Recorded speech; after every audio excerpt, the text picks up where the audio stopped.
Tá. Antes, né, de começar, eu também vou querer orar, porque Deus, para acalmar esse coração, e para Deus estar fazendo aqui, porque de mim não consigo. Então, vamos lá. Senhor Jesus, Pai, muito obrigada porque eu tô aqui, porque essas pessoas são maravilhosas, Jesus. Eu sei, Pai, o quanto o Senhor os ama, Jesus. Então, que nesse exato momento, Pai, não seja mais eu, Pai, porque realmente de mim, Jesus, não tem nada de bom. Na verdade, tudo que é de bom vem de você, Jesus. Então, que não haja mais eu, Pai, mas que seja você. Em nome do Senhor Jesus, Pai, que o Senhor possa abençoar cada pessoa que tá aqui. Em nome do Senhor Jesus, amém. Amém, glória a Deus. Tá. Primeiramente, né? Oi, sou a Gabi. Prazer conhecer vocês também. E é muito bom estar aqui de volta, porque, nossa, vocês são muito legais. E, enfim, antes de falar essas mensagens para vocês, né? Eu queria enfatizar o quanto eu sou confrontada, na verdade, né? Tipo, porque antes de mandá-las para vocês, Deus primeiro me deu um tapa na minha cara, me confrontou, para depois eu poder falar. Então, quanto essa mensagem primeiro veio para mim, então me impactou bastante. Enfim, esses últimos dias eu vou falar do que Deus tem falado para mim e tem feito na minha vida, assim. Esses dias eu tô numa sala onde tem muito ateu, assim. Não só ateu, mas gente que questiona bastante, sabe? E eles estavam lá questionando e filosofando, assim, com aquelas ideologias que eles têm. E aí eu fiquei, meu Deus, o que que eu faço agora, misericórdia? E eles sabem que eu sou crente, né? Que eu sou de Jesus, então eu fico falando de Jesus, e eles ficam tipo, não é assim? Enfim. E aí eu fui ver um vídeo no YouTube. E esse vídeo era um pregador, assim, e ele falava sobre como um Deus bom. E é sempre essa frase, né? Quem é ateuzinho sempre faz essa pergunta, ou às vezes passa na nossa cabeça, e a gente muitas vezes não busca saber a resposta, né? Mas eu aposto que todo mundo já teve esse questionamento, né? Como um Deus bom deixa coisas ruins acontecerem, sendo ele, tipo, bom e soberano. E eu aposto que todo mundo já teve essa dúvida, senão eu vou responder ela agora para não ter dúvida. E eu tava vendo esse vídeo e eu fui muito confrontada, porque o pregador ele tava falando com esse cara, né? Aí ele falou, aí esse estudante, ele era estudante de filosofia. Ele chegou nesse pastor e falou nisso. E aí o pastor chegou e falou: "Eu só vou te responder se você perguntar direito." Aí o cara falou: "Como assim perguntar direito?" Aí ele falou: pergunta direito." Aí o cara ficou sem entender e ele falou assim: "Pergunta assim: como um Deus bom e soberano sabe o que eu pensei, sabe o que eu fiz?" E ficou, tipo, sem me condenar por isso. E ficou sem me matar por isso. Então, quando eu deparei com essa resposta, eu fiquei, cara, o problema não é o mundo lá fora, o problema é o coração do homem, sabe? O problema é a gente. E quando eu me deparei com isso, na verdade, eu comecei, tipo, a chorar, assim, porque eu falei, cara, a única coisa que eu mereço, a única coisa que nós merecemos é o inferno. E a gente não merece tamanho amor, tamanha graça, e isso foi só por meio de Jesus, sabe? Então, aí Deus me trouxe algo que eu já tinha esquecido. Tipo, sabe quando a gente cai na rotina? E é muito importante isso, de como a palavra de Deus ela tem que ser reafirmada, afirmada até que faça parte de nós, até que se torne algo natural. E muitas vezes a gente acha que a gente vive, e eu falo sempre isso, mas é que a gente vive uma geração de informação. Então, a gente guarda, guarda, guarda, mas não vive. E tem até uma frase que eu sempre uso bastante, é que vale um versículo vivido do que 10 decorados. Então, o evangelho, ele é algo para ser vivido. O evangelho, ele é radical, ele é vivido na veia. Então, quando eu ouvi essa pregação, né, eu só comecei a chorar, porque, meu, como a gente se esquece? Como a gente se esquece de como a gente foi encontrado, sabe? Como que a gente esquece, às vezes, tamanho amor que Jesus nos cerca todos os dias, como a gente esquece como a gente foi salvo e capacitado para viver as coisas que ele nos derrama. E aí, tipo, essa foi a mensagem, assim, que vai ser falada sobre a cruz, né? É a base do cristianismo. É a base do evangelho, assim, foi a cruz. Que não foi algo que aconteceu, mas que continua nos capacitando, sabe? E, e a gente vai usar bastante a Bíblia, então é uma coisa que daí você já pega a tua Bíblia, porque a gente vai usar bastante. E, e até uma coisa que, tipo, Deus estava me falando, e é engraçado, né? É que algumas coisas precisam ser repetidas até que a gente viva. Porque é engraçado, né? Porque tem vários temas que são bem desgastados, né? Porque a gente já sabe do amor de Deus, a gente ouve falar do amor de Deus, a gente sabe da cruz, e são coisas que a gente ouve muito falar. Só que precisa ser repetido porque é algo a gente não tá vivendo. Porque senão não seria necessário a gente tocar no assunto de volta sobre ser discípulo de Jesus, sobre abandonar o nosso eu, sobre várias coisas, sabe? Então, até que se torne verdade, precisa ser repetido. Tem um testemunho de um pastor que ele estava pregando sobre mentira. E ele falou, tipo, ele falou sobre verdade, de como Jesus era verdade, ele ficou, tipo, uma série de mensagens inteira falando sobre a verdade. Então ele passou, tipo, vários cultos falando sobre verdade. Aí no último culto, o pastor falou que era para a igreja ler um Salmo 160 e pouco, sabe? E aí, no outro culto, ele perguntou quem tinha lido. E metade levantou a mão. Sendo que não existe, sabe? Aquele salmo que ele tinha dito. E aí ele falou: Meu, a gente vai ter que pregar de volta sobre verdade, porque vocês ainda não entenderam. Então, até que não se torne verdade, precisa ser repetido, sabe? Porque, tipo, um colecionador de palavras, ele é só um religioso, mas um praticante é um discípulo, sabe? Então a gente tem que cuidar muito para não entrar nesse lugar de colecionar palavras e não viver elas. Então vamos lá. E tem outra coisa também sobre a palavra de Deus, né? Está sendo bem confrontador o como a gente olha para a palavra de Deus. Porque eu não sei vocês, mas tipo, a palavra de Deus é porque é a palavra de Deus. Então ela tem um tamanho peso, tipo, é a palavra de Deus. E muitas vezes a gente não entende, tipo, que aquilo representa o que ela realmente é, a palavra. E se a gente entendesse o real significado da palavra de Deus, o quanto a gente ia mudar a forma que a gente busca, né? Porque a gente teria os olhos que a gente deveria ter, que é a palavra de Deus, né? Tá.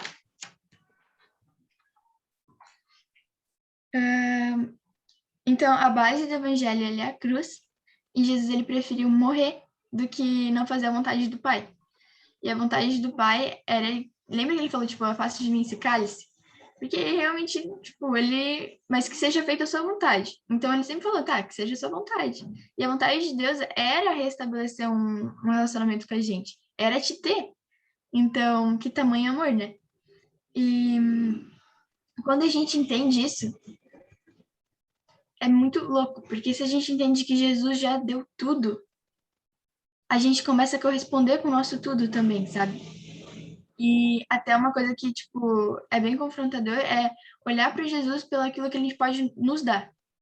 É viver um relacionamento com Jesus pelo aquilo que ele nos entrega, pelo aquilo que ele nos faz sentir, pelas bênçãos e, enfim. Então a gente começa a olhar para Jesus pelo aquilo que ele pode nos dar, não por quem ele é.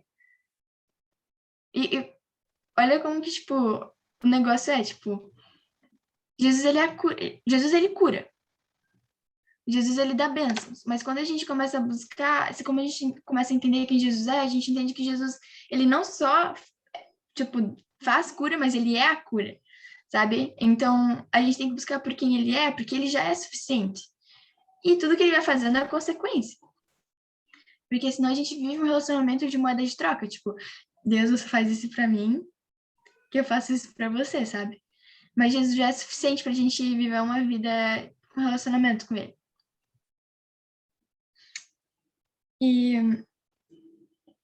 tipo, quando a gente começa a entender Jesus por quem ele é, a gente começa a corresponder àquilo que ele já sabe? Se eu entendo que Jesus me deu tudo e ele morreu Ele era tudo que ele precisa, tipo, ele chegou no auge das coisas que ele poderia oferecer, ele deu a vida dele. Eu começo a corresponder com a minha, porque já não é mais aquilo que ele pode me entregar, mas aquilo que ele é. Ele é a salvação, ele é o caminho, ele é a verdade, ele é a vida. Então, quando eu busco por aquilo que ele é, aí fica mais fácil. Porque daí, aquilo que ele faz, a gente busca, tipo, o coração dele, não as mãos, sabe? E isso é crucial, assim. Tá, a gente vai ler Romanos. Opa. A gente vai ler Romanos do 6, capítulo 6, né? Do 1 ao 23.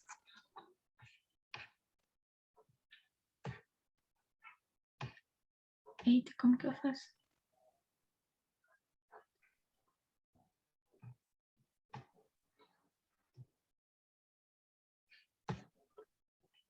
Todo mundo conseguiu? Já?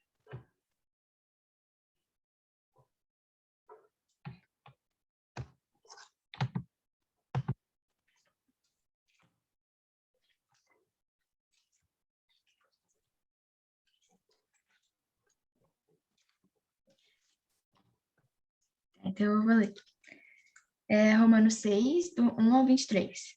Diz assim: Portanto, o que vamos dizer? Será que devemos continuar vivendo no pecado para que a graça de Deus aumente ainda mais? É claro que não. Nós já morremos para o pecado, então como podemos continuar vivendo nele? Com certeza vocês já sabem que, quando fomos batizados para ficarmos unidos com Cristo Jesus, fomos batizados para ficarmos unidos também na sua morte.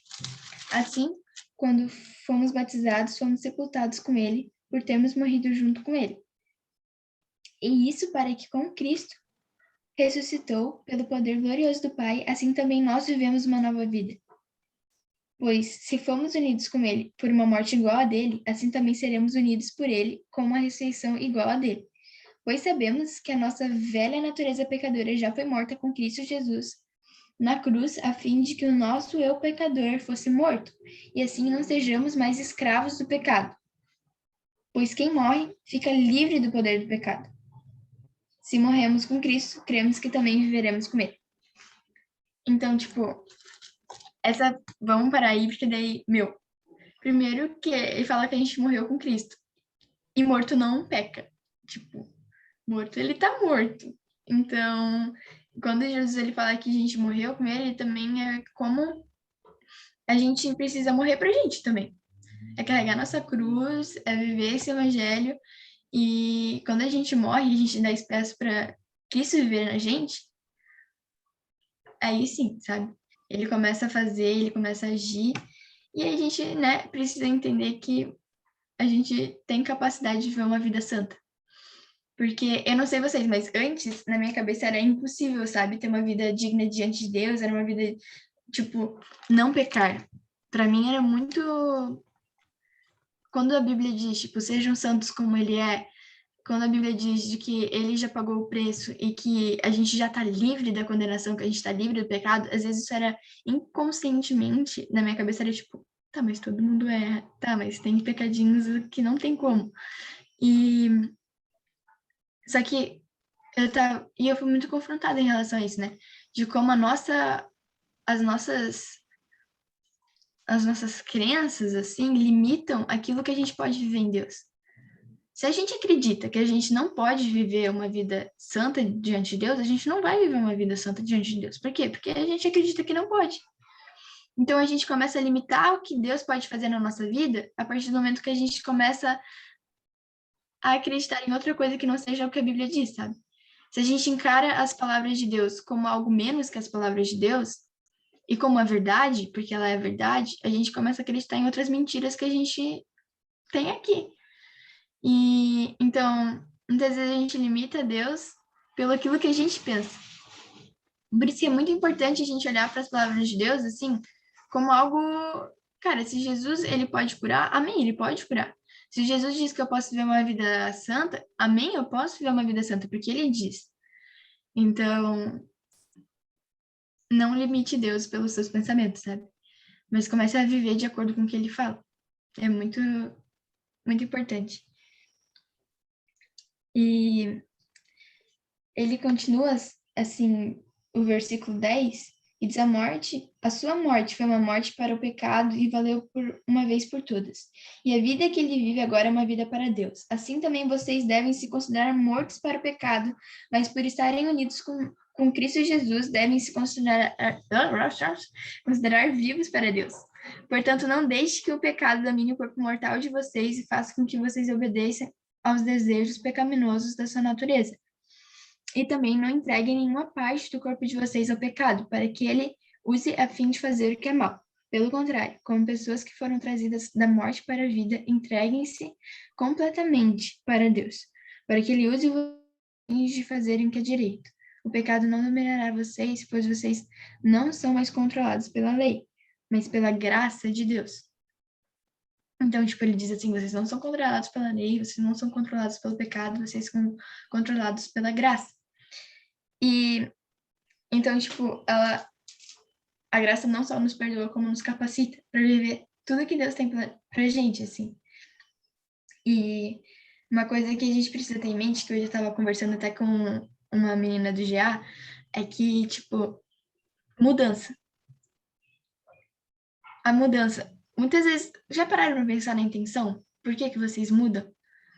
Muitas vezes eu mudava, tipo, para ser uma pessoa melhor, assim. Então eu ia para Deus com um sentimento de condenação horrível, de tipo, meu Deus, me ajuda, meu Deus, pelo amor de Deus, eu preciso de você porque eu tô pecando demais. E não era por amor a Deus, era por medo de julgamento, sabe? Então, quando a gente muda sem ser por amor, a gente se torna religioso. Porque a gente, tipo, tem um versículo que diz que é que nem um túmulo, que por fora é, tipo, bonitinho e por dentro é podre. Quando a gente muda pelas pessoas, a gente deixa que o nosso coração continue igual. E o que mais importa, cara, é o que tá dentro do coração. Então, é de dentro para fora. Quando a gente olha para Jesus e, meu, por amar a Jesus eu vou mudar, a gente se torna íntimos e apaixonados.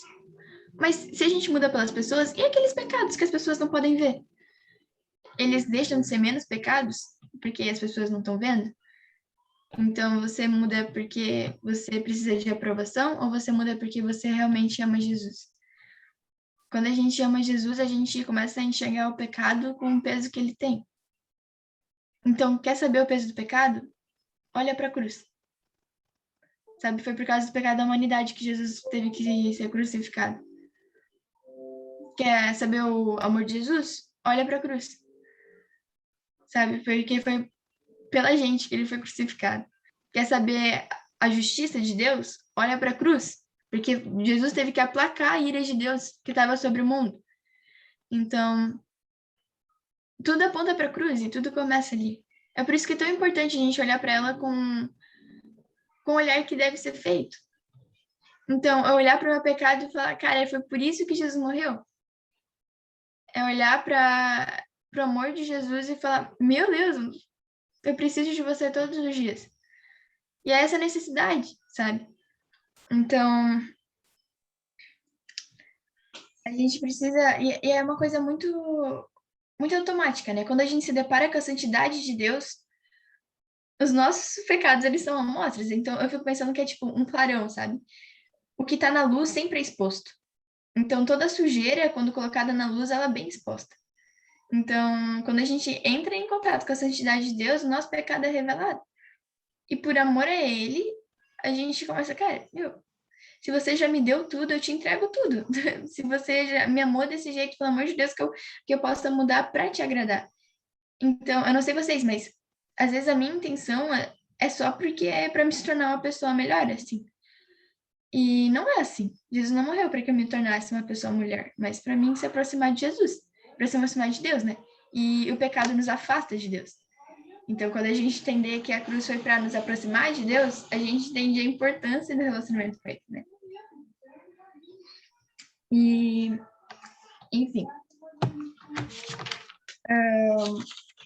lá em Marcos 8, lá do capítulo 31 ao 38.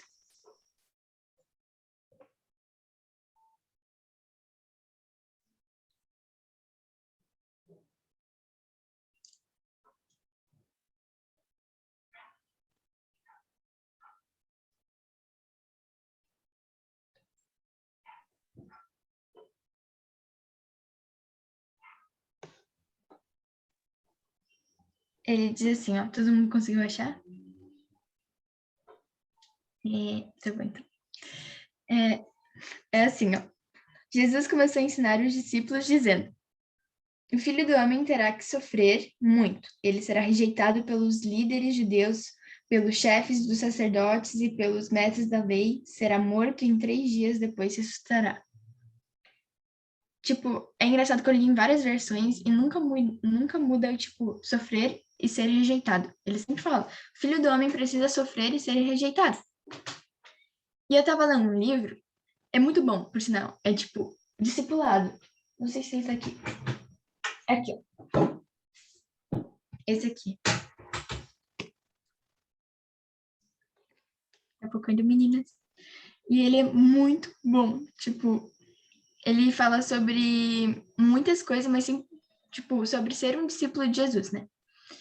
E ele tava falando sobre o significado de sofrer e ser rejeitado. Porque não é a mesma coisa.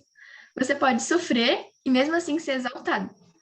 Teve vários, tipo, Tiradentes ou várias pessoas que foram honradas na sua morte, depois foram lembradas e honradas. Mesmo no momento de morte, foram festejadas, tipo, meu, olha que causa que ele tá morrendo.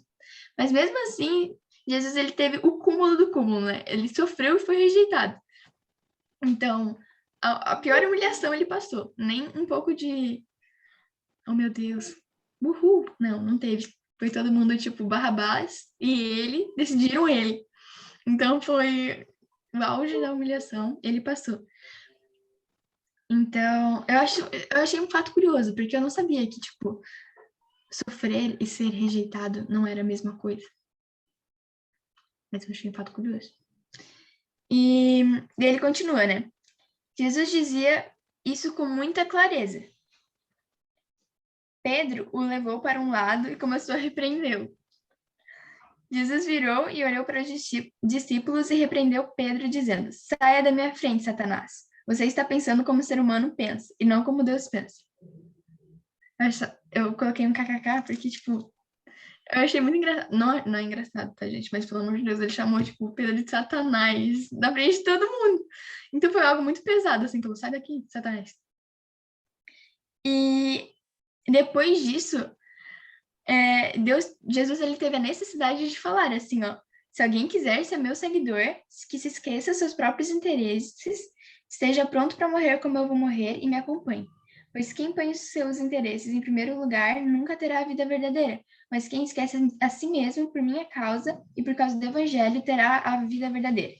O que adianta ganhar o mundo inteiro e perder a vida verdadeira? Pois não há quem poderá pagar para ter de volta essa vida. Portanto, se nessa época de incredulidade e maldade alguém tiver vergonha de mim e dos meus ensinamentos, então o Filho do Homem, quando vier na glória de seu Pai, com os santos anjos, também terá vergonha dessa pessoa. Então, depois de Pedro ficar, tipo, repreender Jesus por ele querer sofrer e ser rejeitado, Jesus já viu a necessidade de falar isso. Por quê? Porque tem essa frase no livro que fala assim, Cristo só é Cristo sendo aquele que sofre e é rejeitado, também o discípulo só é discípulo no sofrimento e rejeição. Então, foi por isso que Jesus sentiu a necessidade de falar, meu, carreguem sua cruz, percam seus próprios interesses e sigam-me. Por quê? Porque Pedro estava na cabeça dele de um sentimento de conformismo, assim. Tipo, não precisa sofrer, não precisa ser rejeitado. E eu acho muito forte, porque Jesus chamou ele de Satanás. E por que Satanás? Porque, cara, o diabo ama nossa indiferença. O diabo ama o nosso conformismo. O diabo ama quando a gente fica quieto. O diabo ama quando a gente tem vergonha. Por quê? Porque é totalmente contrário à mensagem da cruz. A mensagem da cruz é: vivam para mim. A mensagem da cruz é: carreguem sua cruz, percam seus próprios interesses. Quem perder sua vida, quem negar, tipo, fala sobre negar a vida verdadeira. Então, o diabo, ele quer muito que a gente seja indiferente. O diabo quer muito que a gente fique quieto. O diabo, ele gosta disso porque isso é contrário à mensagem da cruz.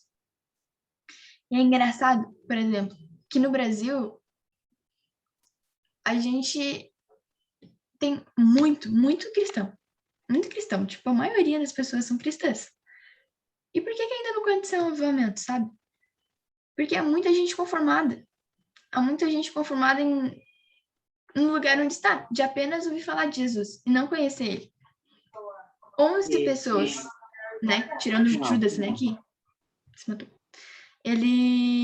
11 pessoas foram capazes de espalhar o evangelho ao ponto de chegar até a gente. Esses 11 discípulos, porque tiveram noção de quem Jesus era. Quando a gente tem noção de quem Jesus é, quando a gente conhece ele, meu, é impossível o ambiente não mudar. É impossível as pessoas não ouvirem falar de Jesus, sabe? Então, com 11 pessoas, foi capaz de chegar até mim e você, quem dirá a gente, que tem muitos cristãos. Então, uma coisa que eu estava vendo é que tem uma diferença entre ser familiarizado e ter intimidade.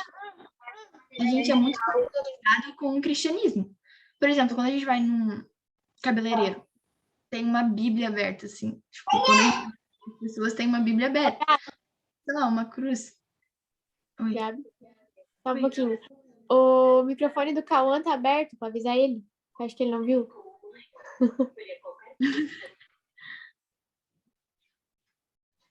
Pode continuar agora. Safe, Cauã, tá tudo bem. Eu tava ouvindo, mas eu fiquei tipo, tá, eu continuo.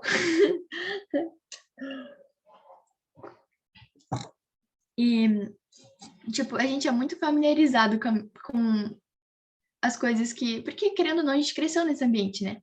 Então, a gente é muito familiarizado com a cruz, com a Bíblia. Essas coisas não são algo tipo, oh, meu Deus. Como, por exemplo, na Coreia né? Por exemplo, em outros países que o cristianismo é perseguido. E... Só que eu acho que exatamente esse é o ponto, sabe? Isso não quer dizer que seja íntimo. A gente ter uma Bíblia, tipo, estendida na mesa não quer dizer que a gente conheça realmente Jesus. A gente saber que Jesus, ele morreu, tipo, tem gente que sabe e não mudou a vida dessa pessoa, porque não conhece Jesus. Conhecer quer dizer um relacionamento, quer dizer gastar tempo, conhecer, gastar tempo para ouvir os pelo que ele chora, pelo que ele sofre, olhar para as pessoas como ele olha. Então, a gente é muito familiarizado com a mensagem do evangelho, mas pouco íntimo. Então, isso é muito confrontador, assim. Então, a gente tem que parar de ser raso e começar a olhar para ser profundo com Jesus.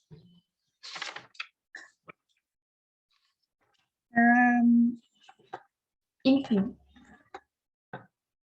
eu estava sendo bem confrontada em relação a isso, sobre a mensagem da cruz, o quanto ela revela o quanto Jesus nos ama e o peso do pecado, porque se a gente ainda não entende o quanto o pecado interfere na nossa vida, é só a gente olhar que foi ao ponto de Jesus morrer pela nossa causa. Porque, cara, antes a gente estava longe de Deus. Então, meio que Jesus foi, né, ele é a ponte para a gente se chegar até Deus. Então, o pecado te afasta muito. Então, se você ainda não entende o peso do pecado, é só olhar para a cruz que a gente começa a entender. Entender que precisou de morte para que a gente fosse liberto em algo que às vezes a gente insiste em ter. Então, eu não sei qual que é o seu pecado de estimação, aquele que você passa a mão assim e fica tipo, esse não. Mas sabe que Jesus morreu por ele, sabe? Jesus morreu pelo seu orgulho, Jesus morreu pelo seu ego, Jesus morreu pelo, sei lá, pela sua procrastinação. E então saiba que é um peso muito grande. E às vezes a gente tem essa, eu não sei vocês, mas às vezes na minha cabeça a gente começa a denominar tipo um pecadão e pecadinho, sendo que não existe, né? Jesus morreu por todos esses pecados que a gente considera pecadão ou pecadinho, morreu por todos. Então, para Jesus ele vê com esses mesmos olhos. E é engraçado porque quando a gente eu tava, quando eu comecei a estudar sobre isso, eu só conseguia tipo chorar assim, de verdade, porque não sou merecedora, ninguém é. E mesmo assim ele foi capaz de morrer assim por algo que me afastava. Então, Fiquei, Jesus, eu não morreria, tá bom? Eu não morreria por mim, mas você morreu. Então, que tamanho amor. É porque é Deus, né? Ainda bem que não é a gente. Ainda bem que não é nada sobre nós, é sobre ele. E quando a gente olha para essa, tipo, cara, Jesus foi capaz de entregar tudo, a gente começa a corresponder com o nosso tudo também. Então, olhem para Jesus não só para o que ele pode oferecer para vocês, sabe? Um sentimento bom, um arrepio, uma palavra de profecia, mas por quem ele é. E ele é a cura, ele é a salvação, ele é tudo. Uma coisa que eu estava sendo confrontada, né, nessa pregação, é que primeiro que eu pensei que era para semana que vem. Para semana que vem, não. Jesus, para semana passada. Então, tipo, eu mandei mensagem, ei, tá tudo certo, na quarta-feira. E não era quarta-feira. Enfim, aí eu fiquei, não acredito. Mas enfim, né, que bom. Daí nesse meio período, assim, Deus estava me falando, assim, de como muitas vezes a gente busca a ele pelo que ele pode nos oferecer. Eu tava buscando, tipo, nessa semana que eu tava estudando sobre isso, eu busquei intensamente, sabe? E Deus me confrontou muito, sabe? De como muitas vezes a gente se achega a ele com pedidos, não com adoração. Ele já entregou tudo, o que que a gente quer mais? A gente quer outro sacrifício, sabe? E também entra também no lugar, eu não sei se vocês já passaram por isso, mas eu tive uma época na minha vida que eu não conseguia me perdoar, assim. E pelos meus pecados, eu não conseguia. E entrava num lugar de condenação, num lugar de ficar oh Deus, sou uma merda, Jesus, não mereço nada. E essa coisa, é importante a gente saber que a gente não merece, mas é importante também a gente entender que Jesus já pagou um preço. Beleza, você pecou? Se arrependa. E é isso. Sabe, muitas vezes Jesus chegou a falar para mim que ele não era suficiente. Ele morreu pelos meus pecados. Isso já é suficiente. Eu não preciso ficar crucificando ele outras vezes, sabe? Então, entendam o preço que foi pago e ajam de acordo com isso, né? Amém. Jesus morreu pelos meus pecados. Me arrepender. E arrependimento é mudança de mente, é metanoia. Então, é você realmente desviar do seu pecado e sem condenação, sabe? Jesus diz, em Cristo Jesus não há condenação. Então, amém. Tá no mar do esquecimento, irmão. Entenda isso também. Enfim, galera. Era isso.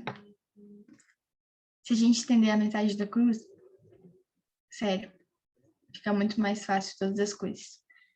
Muito mais fácil. Na verdade, é o básico a gente entender que fomos salvos. É isso.